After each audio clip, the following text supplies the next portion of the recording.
को कहते हैं, जिले के अफसर को कहते हैं डिस्ट्रिक्ट कलेक्टर। या दुनिया में देख रहे ये तरीकल, या दुनिया में देख रहे ये तरीकल, ये तरीकल।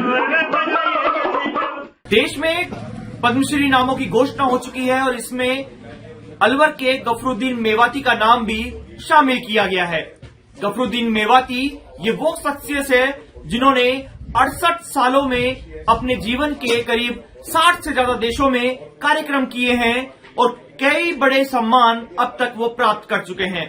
ये बपंग वादन है, बपंग वादन करते हैं, बपंग बजाते हैं। बपंग एक तरीके का वाद्य यंत्र है जिसके द्वारा ये मेवात क्षेत्र की एक जो विरासत है बपंग, उसको बचाए हुए हैं। सीधा जुड़ते हैं उनसे, वो हमारे साथ मौजूद हैं, बात करेंगे कितनी खुशी है और आगे अब कैसे अपना जीवन का उनका सफर रहा। आपका स्वागत है आज तक में। आपको पद्मश्री की घोषणा हुई है, कैसे क्या पता लगा आपको? मुझे बहुत खुशी है। सब 11 बजे से कॉल आया था मेरे पास में, अपने वहां से गृह मंत्रालय से। बोला आप कौन बोल रहे हैं? गफरुद्दीन बोल रहे हैं। मैं जी साहब, तो बधाई हो आपको, क्योंकि आपके लिए पद्मश्री के लिए नाम आपका पास हो गया है। कितने साल की उम्र में आपने बपंग वादन का काम शुरू किया था? 3-3.5 साल की उम्र में पिताजी के साथ में गांव-गांव जाकर के सब हम भिक्षावृत्ति करते थे। पिताजी घरों पे जाकर गाया करते थे। हम सब जाके सब आटा मांग कर आया करते थे और उसके आधार पर इसको फिर चलते रहे ऐसे ही, और उम्र बढ़ती रही और सब गांव-गांव में जाकर के ब्याह शादियों में गाना बजाना करने लगे। फिर पर्यटन कला सांस्कृतिक विभाग राजस्थान सरकार से जुड़े, संगीत नाटक अकादमी जोधपुर से जुड़े, संगीत नाटक अकादमी सांस्कृतिक मंत्रालय भारत सरकार दिल्ली से जुड़े। आज उसी के बदौलत है सब जो आज पद्मश्री का जो घोषणा हुई। आपने पूरा जो अपना जीवन है वो बपंग वादन में निकाल दिया। क्या है बपंग, ये बनता कैसे है, थोड़ा सा ये बताइए हमको आप। ये सर बपंग के साथ तो लकड़ी का है, नहीं ये तूबी है सर। अच्छा, ये ऐसी तूबी का होता है जो इधर से यहाँ तक जो गढ़वा घटी बोलते हैं इसको। साधु लोग इसमें पानी पीने के लिए भी रखते थे, कमंडल बजा के करमंडल। अच्छा, हमने इसको करमंडल को कई हिसाब लगे, इसका पीछे का सिरा काटा और अगले का सिरा काटा और एक साइड में हमने इसमें बकरे का चमड़ा लगा दिया और एक साइड हमने खुला रखा है इसको। ये जो वाद्य यंत्र है केवल अपने ये मेवात क्षेत्र में ही बनता है या और भी कहीं इसका वो है? जी, ये 8 पीढ़ियों से हमारे यहाँ मेवात में ही बना था पहले। अब तो लोग सब लोग बनाने लगे हैं और भी लोग बजा रहे हैं। जगह जगह अलग अलग नाम भी है इनका। हमारे यहाँ भपंग कहते हैं, कहीं चौंड का कहते हैं, किसी को बगल बच्चू कहते हैं, किसी को कहीं कुछ कहते हैं, अलग अलग नाम है। देश विदेश की बात करें तो अब तक कितने अवार्ड आपको जीवन में मिल चुके हैं अब तक?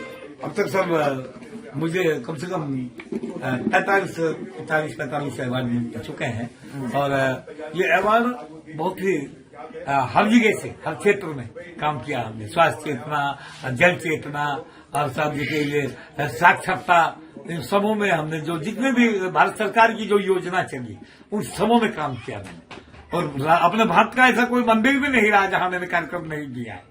पंढरपुर है, जैसे केरला है, त्रिवेंद्रम है, यहाँ सब भारत सरकार अपने राजस्थान सरकार के थ्रू हमने जा जाके कार्यक्रम किए हैं। कुछ बजा के सुनाइए कि कैसे बजाते हैं और क्या इसका होता है।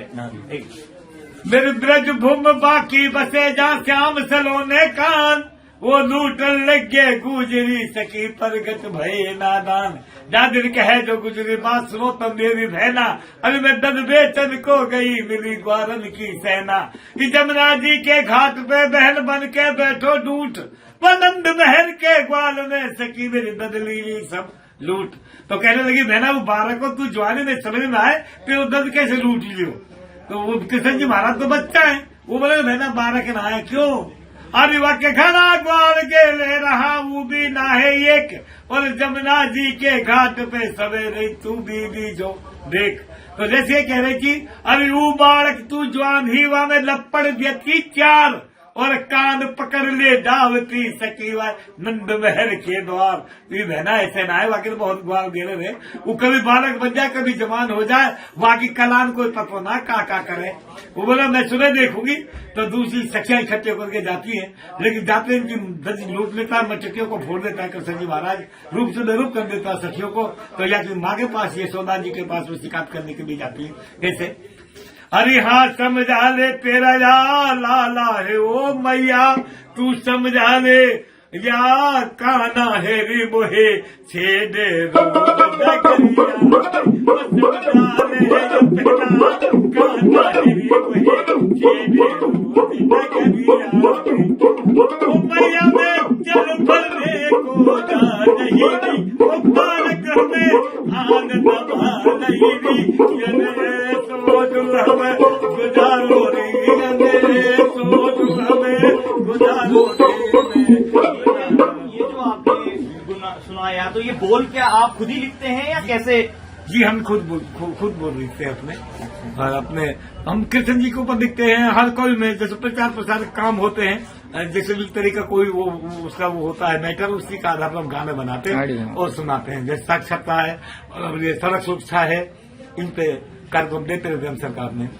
ये वो शख्सियत है जो अब पद्मश्री के लिए चयनित हुई है।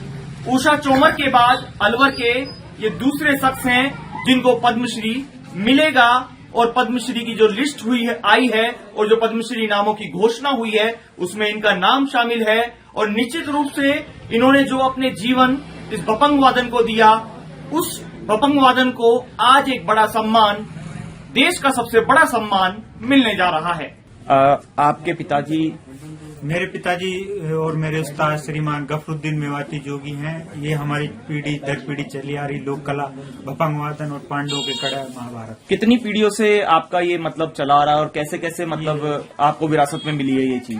ये स्वर्गीय श्रीमान बुद्ध सिंह जोगी जी ने शुरुआत की थी, उनसे पहले उनके पिताजी ने शुरुआत की थी। फिर मेरे पिताजी श्रीमान गफरुद्दीन मेवाती जोगी ने संस्कृति मंत्रालय भारत सरकार, पर्यटन विभाग राजस्थान सरकार के साथ मिलकर इस लोक कला भपंग वादन पांडवों के कड़ा लोक गायन को जीवित रखा। मैं इस पीढ़ी का 8वां वंशज हूँ। मेरा नाम शाहरुख खान मेवाती जोगी, युवा भपंग वादक लोक कलाकार।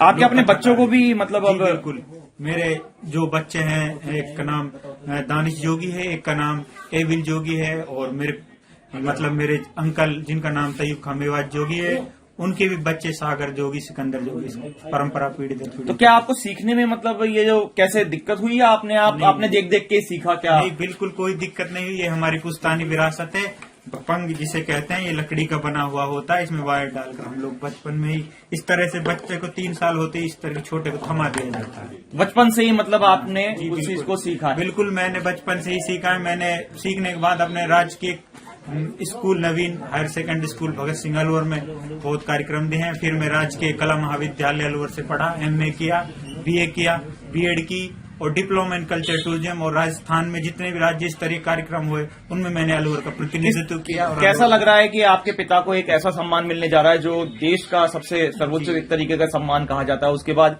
सब चीजें बदल जाएंगी। अभी तक जो नाम था उससे और ज्यादा चर्चाओं में आप लोग रहेंगे? नहीं, ऐसी कुछ नहीं बदलेगा। हम अलवर में मैंने खुद स्वच्छ भारत अभियान अलवर में जन्म लिया। मैं अलवर की सारी गलियों में मनु मार्ग हुआ, अपना नंगली सर्किल हुआ, भगत सिंह हुआ, आज भी मैं वहीं बैठता हूँ, उठता हूँ। मैं ऐसा कुछ नहीं होगा। मैं यहीं का ही बच्चा हूँ। यहीं पे ही हमने अलवर का नाम रोशन किया है। अलवर का नाम आने वाली पीढ़ियों तो करते रहेंगे। पूरे विश्व में हमारे पिताजी ने लगभग 68 से ज्यादा 68 एज के होते हुए कम से कम 40-42 साल से लगातार जो मत्स्य उत्सव होता है, जो पहले तो रैलियां निकलती थी पैदल, हम लोगों ने भपंग वादन किया हमारे पिताजी के साथ।